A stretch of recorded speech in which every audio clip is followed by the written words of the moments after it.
অনেক খেয়েছেন করলার পদ, একদিন হলেও খেয়ে দেখবেন এই করলা পোস্ত।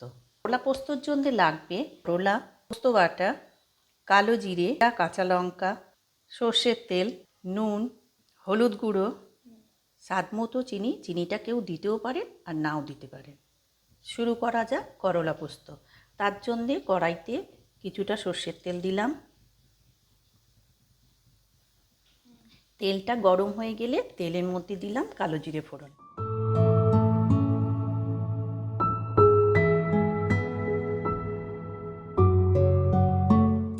দিলাম কেটে রাখা করলাটা,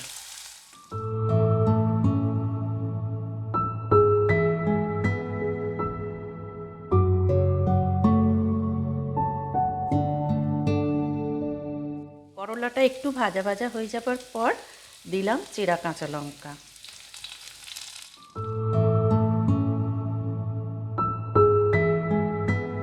তারপর দিলাম স্বাদ মতো নুন,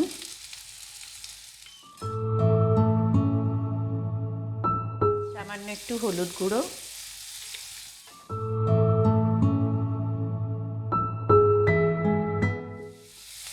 দিলাম পোস্ত বাটার জলটা,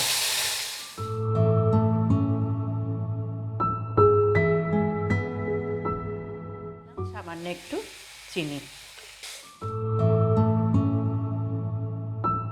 এবার খানিকক্ষণ ফুটতে দিলাম। জলটা কিছুটা শুকিয়ে যাবার পর দিয়ে দিলাম পোস্ত বাটাটা।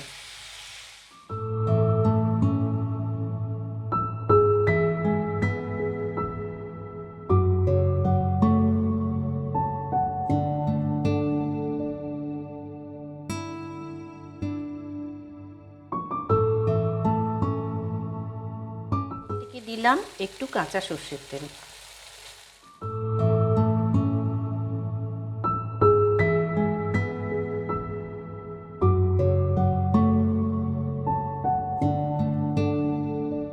পরিবেশনে করার জন্য আমার রেডি হয়ে গেল করলা পোস্ত। ভিডিওটা যদি আপনাদের ভালো লাগে তাহলে লাইক, শেয়ার, কমেন্ট এবং সাবস্ক্রাইব করে দেবেন।